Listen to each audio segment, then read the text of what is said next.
magane mantay rabay ahate baan sugayno bismillaahi raxmaani raxiim ugu horeyn waxaan salaamayaa gudoomiyaha degmada Galdogob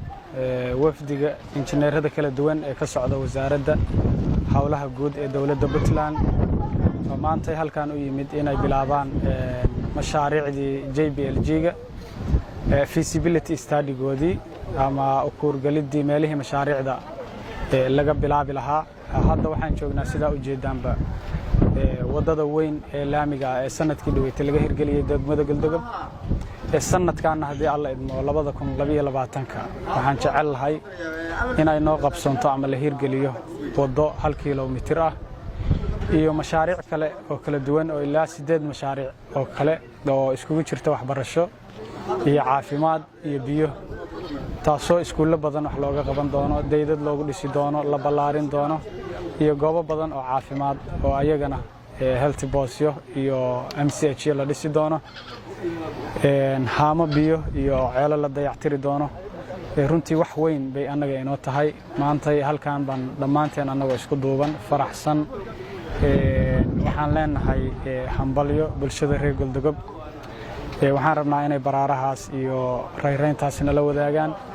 inta mashaariicdaasi socoto waxaan rabnaa inay garab istaagaan maamulka iyo dhammaan qaybihiisa kala duwan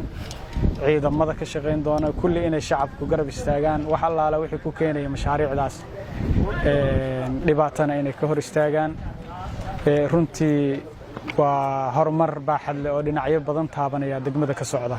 bulshada reer Galdogob waxaan rabnaa inay sidaas u fahmaan inay ka shaqeeyaan dhankooda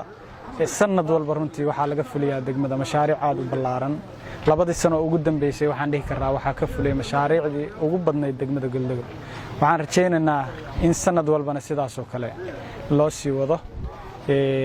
waana dareemi ka dhan degmada waad ka arkaysaan dhamaantiin horumarka baaxadda leh oo ka socda waxaan rabaa halkan mar labaad iyo mar saddexaad ba injineerada oo runtii safar dheer noo soo maray inaan aad uga mahadcelino shaqada ay hayaan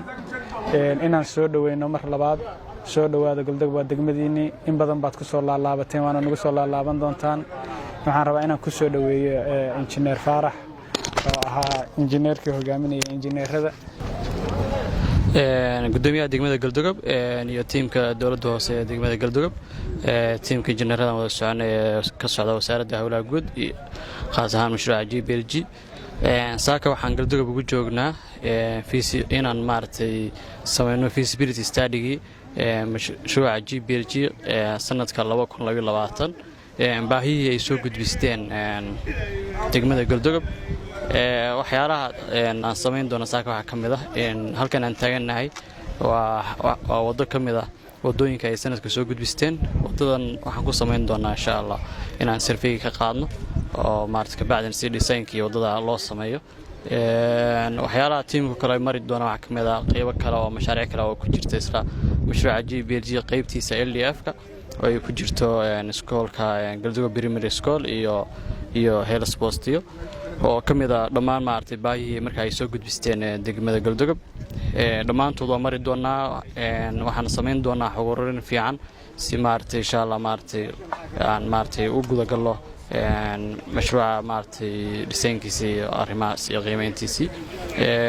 dhammaan duqa degmada Galdogob iyo tiimkiisa aad baan uga mahadcelinaynaa insha Allah maartay waqti fiican baan la joogi doonaa dhammaan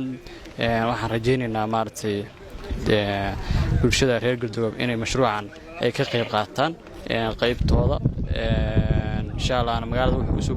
soo maartay kordhin doonaa bilic iyo dhanka maartay infrastructure-ka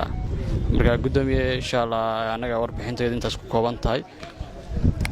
waxaan soo dhaweynaynaa tiimka injineerada ka kooban ee ka socda wasaaradda hawlaha guud ee dawladda Puntland oo shalay nagu soo booqday degmada Galdogob sida mas'uuliyiinta iga horeeyay ay sheegeen u yimid inay qiimeyn ku sameeyaan iyo feasibility study meelihii laga fulin lahaa mashruuca JPLG-ga sanadkan 2022 hadii aan la idmo hadda marakan waxaan joognaa goobtii aan ka dhagax dhignay laami wada laami ah oo 1 kiiloomitir ah oo jidka laasaha ah sanadkii hore waad ogeydeen in aan waddo laami ah ka dhisnay mashruucaas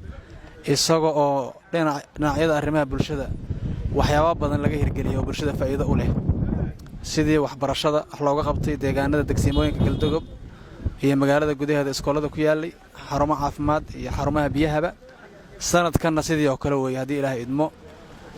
ilaa 8 mashruuc oo aad iyo aad u waaweyn oo bulshada horumarkeeda wax weyn ka bedeli doona haddii alla idmo ayaa mashruucu u taargad garaynayaa waxaan rabaa marka inaan waddadan saaka hadda lagu samaynayo qiimaynta dadka degan xaafadda Waabari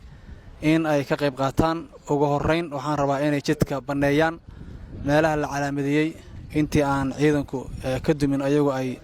sii baneystaan shirkadaha korontada biraha ka taagtaagan ee laambadaha inay ka saaraan jid waafi ah oo qurux badan oo inagoo dhan aynu ku faa'iidno ayaa laga dhisi doonaa haddii ilaahay idmo marka shaqada ugu horeysa oo idinka rabo waxaa weeye jidkaas cabirka loogu talagalay inuu nadiif yahay